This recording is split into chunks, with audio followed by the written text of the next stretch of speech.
လုံးပဲမင်္ဂလာပါရှင်အခုတစ်ခေါက်တင်ဆက်ပေးမှာကတော့ကန်စာကရကက်ရာသီဖွာဇွန်လ21ရက်နေ့မှာဇူလိုင်လ22ရက်နေ့အတွင်းမွေးဖွားသူများအတွက်2026ခုနှစ်ဟော့စတန်အနှစ်ချုပ်ကိုတင်ဆက်ပေးမှာဖြစ်ပါတယ်2026ခုနှစ်ဟာကရကက်ရာသီဖွာများအတွက်စိတ်ပိုင်းဆိုင်ရာတည်ငြိမ်မှုနဲ့မိသားစုကံကောင်းမွန်ခြင်းနှစ်တစ်နှစ်ဖြစ်ပါတယ်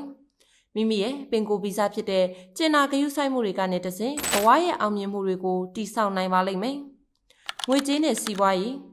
2026ခုနှစ်မှာငွေကြေးစီးဆင်းမှုကဖြည်းဖြည်းနဲ့မှန်မှန်တိုးတက်မဲ့အနေအထားရှိနေပါတယ်။မိသားစုလုပ်ငန်းဒါမှမဟုတ်အိမ်တွင်းအခြေစိုက်လုပ်ငန်းများမှာအကျိုးအမြတ်ပိုမိုရရှိတတ်ပါတယ်။အခြေချနေထိုင်မှုဒါမှမဟုတ်အိမ်ချမ်းမြေနဲ့ပတ်သက်ပြီးငွေဝင်ကိန်းရှိပါတယ်။ဒီနှစ်မှာငွေစုကျင်စိတ်ပြင်းပြနေပါလိမ့်မယ်။အနာဂတ်အတွက်ရေရှည်စုဆောင်းငွေများထားရှိခြင်းကတင့်ကိုစိတ်လုံခြုံမှုပေးပါလိမ့်မယ်။တင့်ကိုစိတ်လုံခြုံမှုပေးပါလိမ့်မယ်။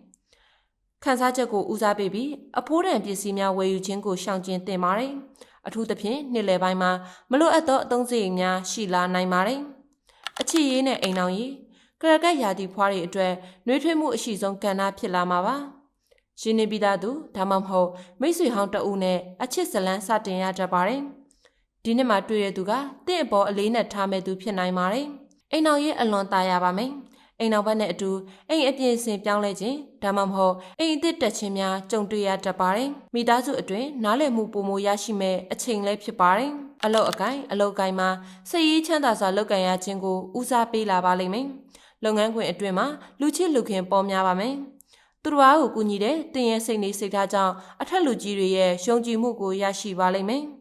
ဝန်ဆောင်မှုပေးရတဲ့လုပ်ငန်းတွေဥပမာဟိုတယ်စားတောက်ကုန်ကျန်းမာရေးစောင့်ရှောက်မှုလုပ်ကိုင်သူများအထူးကံကောင်းပါမယ်။စိတ်နူလွန်းတာကြောင့်ဝေဖန်မှုတွေကိုအလွယ်တကူစိတ်မပြတ်ပါနဲ့။အလုပ်နဲ့ပတ်သက်ပြီးဆုံးဖြတ်ချက်ချရမှာခန်းစားချက်ထက်လက်တွေ့ကျမှုကိုဦးစားပေးသင့်ပါတယ်။ကျန်းမာရေးနဲ့ခရီးသွား